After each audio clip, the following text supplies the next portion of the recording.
welcome on this December the 25th. I had no plans to make a video. What have I done today? I got up at 11:12 and I thought that's significant rather than 11:11. Instead of referencing passing a marker, yesterday I observed 4 leaves drop from a tree which had like 5 prongs. So I thought 5 senses. Then I see 2 butterflies. Let's start again. 2 butterflies, not 2 butterflies is. I don't know why that came out. Anyway, then a series of car registrations with 999 and other references, shall we say.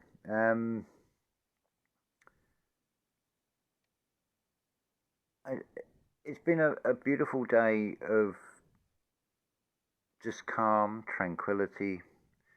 Got up to find it was overcast, and I thought that's not really what I wanted to see. Within about half an hour, blue skies and sunshine. That's how easy the manifesting is. You just picture it, the outcome you want. You create the world as you go. There's a question that Alan Watts puts about, is it better to have a long unfulfilled life or a short fulfilled life? I can only give you this, it comes purely from feeling that I'm about to step into the unknown as we go into this next year, which could actually start a 7-year sequence, which means matter and spirit could depart after 7 years. Based on patterns I've seen with some quite well-known names like Neville Goddard, and considering this physical body is the same number of years as Alan Watts when he left the physical body, and you'll find this when you look at quite a few characters, whether they be ancestors or famous people. You may look into their lives and then sort of realise that you've already surpassed the years that they had that life. Their lifespan has already gone, and it's quite a sort of humbling thing to consider. Like I said before, live each day as it's your last. But am I to import that of, well, if we take this step and go down this fork in the path, we're going to set off a sequence of 7 years, and that'd be it, as it were, in this physical existence? Or do we shy away from that, take a different path? Or do we just go down that route and just step into the unknown, totally fearless? And well, look, if we can overwrite other things, is it not all about breaking patterns and breaking cycles? The last shall be first. So you can be the last in the line that has these system-programmed sort of generational sins that are passed on generation to generation, or you can break the pattern and start again and say, right, this bullshit stops now, I'm a sovereign being. That's the point I've got. There's no sort of actual crossroads with a choice. I know which road to take. I'm just drawn down that road and I'm taking it. It's a huge, significant one. I just know that. I've seen it unfold. I can't even say I've used my imagination to create it. I've been shown it in mind pictures. So I'm running with it. And then in 7 years' time, we'll cross that bridge when we come to it, whatever it'll be. It's like, you've got to be all in. There's no good being half-hearted. I mentioned something to Lana A LaBonte, because we often have message each other backwards and forwards with voice mails and things. And as much as anything else, was like sparking off each other. And I said to her, have you ever wondered why there's a character called the Grim Reaper? And the answer is because we're in a pilgrim age, basically. But notice how the Grim Reaper, it's always depicted as some shadowy, negative figure that's going to take you away and it's just a personification of that moment of stepping through that doorway where spirit separates from matter, basically. But is it such a bad thing? Well, let's just look at nature. Surely if you plant seeds and you're growing food, there comes a time when you harvest. And you harvest the good produce. So now put that into the context of the Grim Reaper. Is it something to be fearful of? Is it something to be negative? Or has this now cast a new aspect upon it? Or just shown that there is a totally different aspect? Because this is not a finite span. The spirit is eternal. And whether you remember past lives or not, it doesn't matter. It's this whole thing with karma as well. If you think about it in this way, it's implied with this so-called control system that things are planned out over long periods of time. Whilst at the same time, the materialist view is to imply that you're born, you live a certain number of years, you die, and that's it. And there's nothing beyond that. Yet there's innumerable testimonies and things and witnesses to like young children that can point things out and remember things from past lives that there's no way they could know. Even the language they use and things. There's no question of it. I know this as an absolute certainty from personal experience.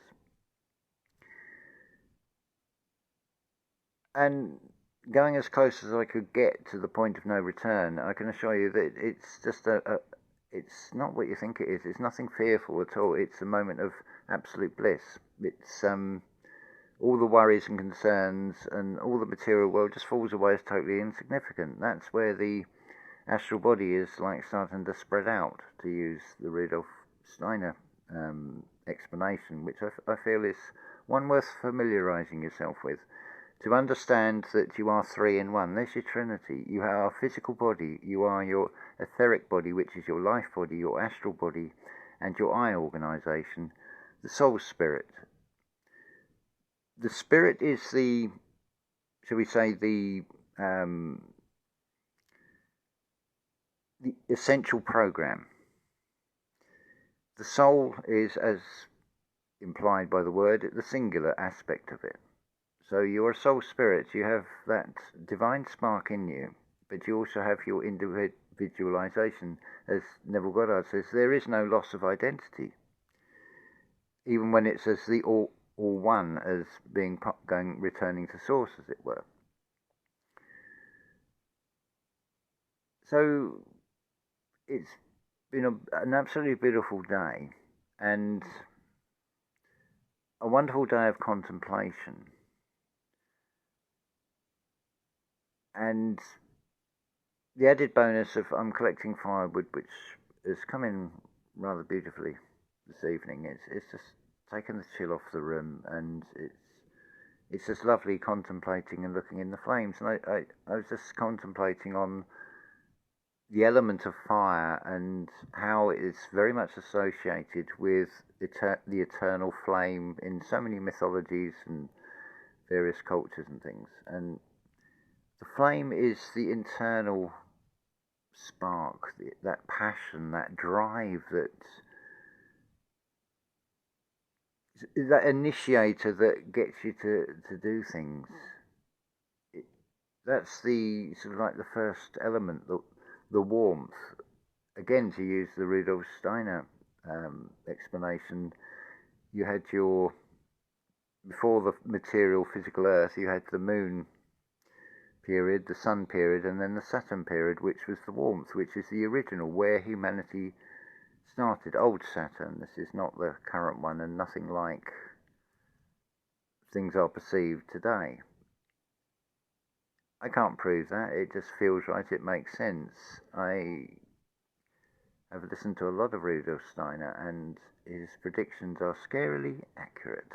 It's as if he's looking across time through a telescope and being able to see 100 or so years ahead and accurately forecast It's certainly worth listening to all of his lectures, or as many as you can. But some of these, the full series of lectures can be like 12 hours long. So digest like with food. Take a little bit in, allow it to settle.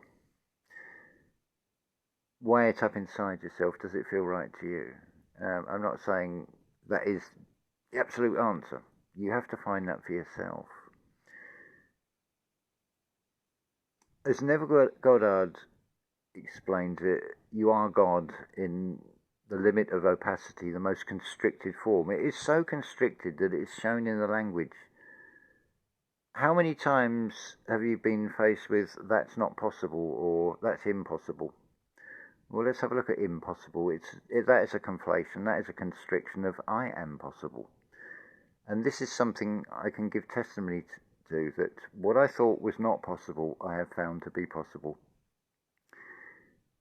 It comes from, as Claudio Silvaggi explains on his IU to Me channel and as guest on Karen's Sun and Moon Family United channel very recently. Well worth hearing, by the way. I'll put the link in the description, that's probably the best way. And the first step is always forgive yourself first. Straight away you're breaking patterns.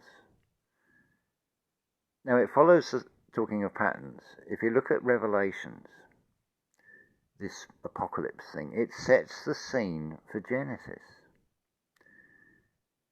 So likewise,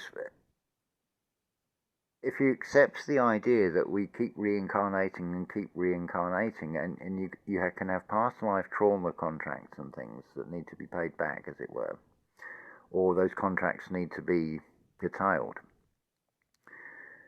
So therefore, that you draw the line in the sand, not just in this material realm, you're drawing the line in the sand on what can come forward from the past as well as what can come towards you in the future. You stay on that middle path, you stay neutral. Let me just explain that again, because I feel this is really important. Karma is your doing. It's from, say, past lives. You may not have any recollection, but what happened in that life paved the way to set the life that you would come into this time round.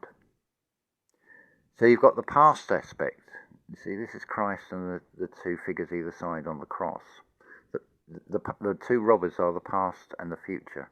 If you put too much energy into worrying about the past or too much energy into concerns about the future, you're putting your energy into missing the moment.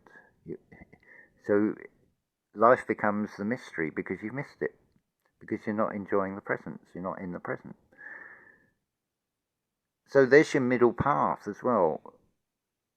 You break the pattern with what comes from the past, which the past affects the present and the present affects the future. So by changing your relationship to the past at the subconscious level, not just at the conscious level, unless you do know about your past lives and all the things that have happened, which would be a good thing from the point of view of it would probably make total sense as to why your life that you came into this time round is as it is. So by changing the relationship to the past, you therefore change the relationship from your change of perspective to how the future is going to go. Because you're not in that state of react, trying to catch up to things. You're taking it all in your stride. Just observing, using the eyes for what they're meant to be for, just observing. I'll give you an example of that today. The tool shed had, it was rather nice bamboo, all neatly done with rope, all verticals, but the rope has sort of just disintegrated. And I'd done a temporary repair and I thought, I'm fed up of looking at this and I want to be doing something and I want to be out in the sunshine, so it's a win-win either way. I just observed it, didn't give it any more thought. The answer just pops into the mind. Do like you did with the bamboo porch outside the building you're in, just to put two horizontal bamboo bars in, slot the uprights in between, put two horizontals at the bottom, and job is done, and it's all looking neat. And minimum of work needed to doing. Didn't need to use any new materials. It's just basically repositioning what was already there and just neatening it up. And again, comes from not thinking, just observing with the eyes. That's really all it takes. You're in an interactive field. The external of you is totally interactive. You're in you can see it as the most fantastic interactive computer game, effectively. And when you become a sovereign being and you take control of yourself, you're setting a frequency of, this is not what I wish to see, so I use my imagination and create what I wish to see. Maybe just changes to the weather. And it's surprising how the boomerang effect, how quick these things are coming back. It is absolutely incredible. Out of nowhere, without the conscious mind trying to figure out how something's going to come. Just don't do any of that. Just create the thing in your mind, create the scene, and then think no more about it. Don't return to it. Don't doubt it. Just stay true to it with the feeling that it's already happened, but it's just not quite manifest in the physical at that precise moment. But it does come, and the speed it comes is just incredible with whatever you wish to achieve. I would invite you to try that. Actually, that prompts me here to bit of it's advert time. So mentoring, based on my personal experience of things, you got things that you perceive as not right in your life. You want to change things. You want to change it up. It may only take just one conversation with you on a one-to-one basis. You can do it through Messenger or WhatsApp, and just tell me about your life. You'll get an outside perspective. If you think of it this way, people were trying to figure out the shape of the Earth and everything. Well, you can't, as Ken Wheeler says, you can't think your way out of a thinking box. You can't physically go outside of it to look at it from the outside. We're in whatever it is. And that's very easy to prove, because if you think Earth is just this solid thing below your feet, well, do you not breathe air? So is not air part of the Earth, although it's invisible and you can't see it, but you need to breathe it in order to live. It's your ebb and flow of a tide by breathing in and breathing out.